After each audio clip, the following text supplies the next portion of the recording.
We have come to week 12, which is our last week in our study in the book of Daniel. It has been an encouraging journey for me, and I hope it has been for you as well. Today we shall make some summary and just a conclusion of the book. We shall look at the big picture of the book and the implications it has for the gospel and our Christian life. As we saw in the beginning, the first 6 chapters of Daniel contain some of the most dramatic and exciting narratives in the Bible. We also grow to admire the conviction and courage of Daniel and his 3 friends as faith is tested and put on display, so to speak, again and again in those opening chapters. There's much to be gleaned by attending closely to the lives of these great saints of old. But Daniel also intrigues us because of its visions and the sheer scope of what it covers. Not only do we gain insight into Israel's own history from exile to return, but we're also given a sweeping view of human history from the rise of the Babylonian Empire to the conquest and ultimate destruction of the Roman Empire many centuries later. Daniel is therefore a masterful blend of the sacred and secular history. In fact, we see that these 2 histories are one, being closely intertwined by God's own design. Daniel opens our eyes to the fact that there is always more going on than meets the eye.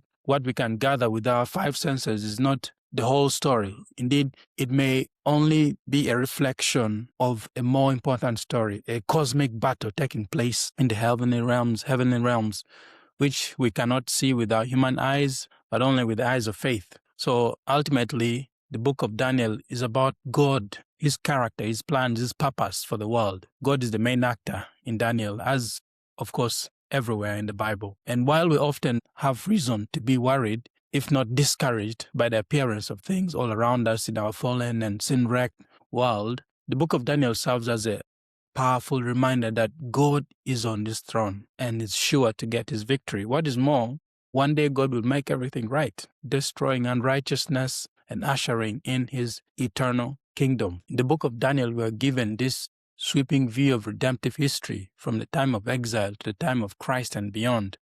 We are also given a powerful picture of how the Abrahamic blessing unfolds through the lives of God's people, in this case, Daniel and his 3 friends, into the lives of the nations from Nebuchadnezzar, the Babylonian, and Darius the Mede. One question that you can ask yourself is this: how has this study of Daniel filled out your understanding of the biblical storyline of redemption? The whole premise of the book of Daniel is that Israel has failed to keep the terms of the Sinai covenant, and thus has come under God's judgment and has been sent into exile. And yet the whole message of the book of Daniel is that God is not only merciful to forgive, but also powerful to effect restoration and even to bring his people back. Even though the people of God may suffer in this life, they can bank on the fact that God will not abandon them, but will one day achieve his victory in the world and in their lives. This, of course, is the message of the gospel itself, as it is revealed to us in the person and work of Jesus Christ.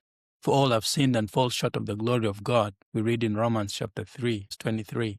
But God has provided a way to be right with him through the redemption that is in Christ Jesus, in verse 24. And although we continue to endure suffering, we can rest confidently in our future victory in God, and thus rejoice in the hope of the glory of God, as we read in Romans chapter 5, verse 2.